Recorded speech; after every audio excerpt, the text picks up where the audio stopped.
एक ऐसा युद्ध जिसने भारत का भविष्य भी बदल दिया। एक ऐसा युद्ध जिसने 12,000 की सेना ने 1 लाख की सेना को हराया।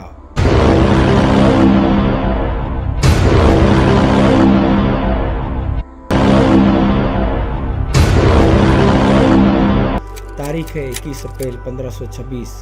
दिल्ली से लगभग 90 किलोमीटर दूर स्थित हरियाणा का पानीपत जिला। यही वो जगह है जहां भारत पर नए इतिहास की तस्वीर छपी। बाबर अपनी 12,000 सैनिकों की टोली लेकर यहां पर उपस्थित होता है। कड़कड़ाती धूप में बाबर की सेना युद्ध के लिए पूरी तरह तैयार थी। उस वक्त दिल्ली पर दिल्ली सल्तनत के बादशाह इब्राहिम लोदी का राज था। बाबर ने सोचा कि अगर वो इब्राहिम लोदी को गद्दी से हटा देगा तो वो भारत में कब्जा जमा सकता है, और इसी सोच से बाबर इब्राहिम लोदी से जंग का ऐलान करता है। लोदी की सेना में करीब 1 लाख जवान और 1,000 हाथी थे। बाबर यह जानता था कि उसके पास लोगों की संख्या कम है, इसलिए बाबर ने युद्ध की अच्छी रणनीति बनाई, और इस काम में बाबर बहुत ही कुशल था। वो युद्ध से 1 सप्ताह पहले ही पानीपत के मैदान पर आ गया था और अपने हिसाब से सैनिकों की छोटी छोटी टुकड़ियां बनाकर चारों तरफ लगा दिया था। बाबर की सेना में करीबन 4,000 खतरनाक तीरंदाज थे। दूसरी तरफ 1,000 बंदूकों के अलावा बाबर के पास वो हथियार भी था जिसके बारे में लोदी सोच भी नहीं सकता था, और वह हथियार कुछ और नहीं बल्कि चलती फिरती आग बरसाने वाली तोपें थी। दोस्तों, हिंदुस्तान में इससे पहले किसी भी जंग में ऐसी तोपों का इस्तेमाल नहीं हुआ। इसका इस्तेमाल पहली बार बाबर ने किया था। इसीलिए यहाँ पर होने वाले युद्ध में किसी का भी यह अंदाजा नहीं था कि इन तोपों का सामना कैसे करना है। बाबर जंग का ऐलान तो कराया, लेकिन उसके अंदर कम सैनिक होने की वजह से थोड़ा डर भी बना हुआ था।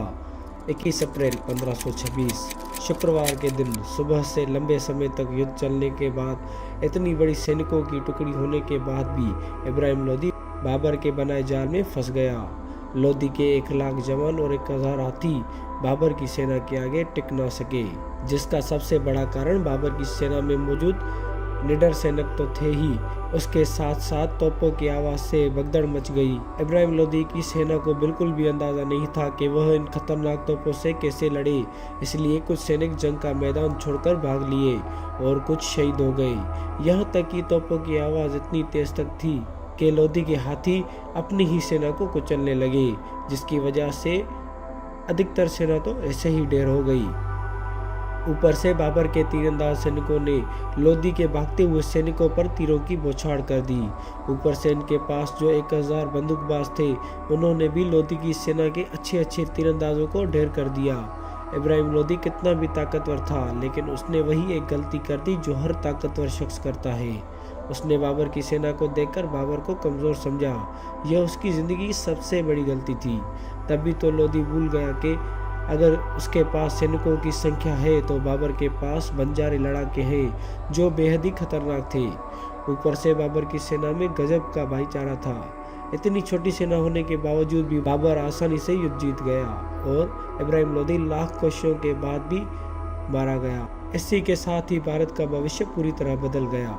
इस लड़ाई को ही पानीपत का पहला युद्ध कहा जाता है। इस युद्ध में बाबर की जीत के बाद भारत में मुगलों की एंट्री हो चुकी थी, क्योंकि दिल्ली की राजगद्दी पर बैठते ही बाबर ने मुगल सल्तनत का परचम लहरा दिया था।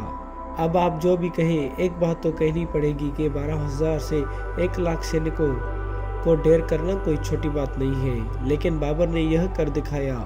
इसी वजह से इन्हें एक कुछ लड़ाके के तौर पर जाना जाता है। जैसे कि हमने इस वीडियो में जाना कि मुगल साम्राज्य की शुरुआत करने वाला बाबर था। बाबर उज़्बेकिस्तान से भारत आया था। बाबर एक पैदाइशी योद्धा था। वो अपने पिता की ओर से तैमूर लंग का 5वां वंशज और अपनी मां की ओर से चंगेज खान का 14वां वंशज था। जब बाबर मात्र 12 साल का था तब उसे विरासत में फरगाना शहर मिला। वह वहां का बादशाह बना, पर बाबर का सपना किसी एक शहर का बादशाह बने रहने का नहीं था। इसलिए 14 साल की उम्र में उज़्बेकिस्तान के शहर समरकंद को जीतकर बाबर ने अपने राज्य का विस्तार किया। साल 1505 तक बाबर कई सारी जंगें लड़ चुका था और अपने राज्य का अच्छा खासा विस्तार कर चुका था, लेकिन अब उसकी नज़र भारत पर थी। अगले 20 सालों तक बाबर अपने मुगल साथियों के साथ भारत पर कब्जा जमाने की कोशिश करता रहा, लेकिन कामयाब नहीं हो पाया। और सन 1526 में बाबर की नज़र सबसे अमीर और शक्तिशाली शहर दिल्ली पर गई और बाबर ने यह सोच लिया कि अगर भारत पर कब्जा करना है तो पहले दिल्ली को फतेह करना पड़ेगा। और पानीपत की लड़ाई से उसने दिल्ली पर अपना कब्जा जमा लिया। दोस्तों, अगर आपको यह वीडियो अच्छी लगी तो कमेंट करके ज़रूर बताएं और चैनल को सब्सक्राइब करना ना भूलें।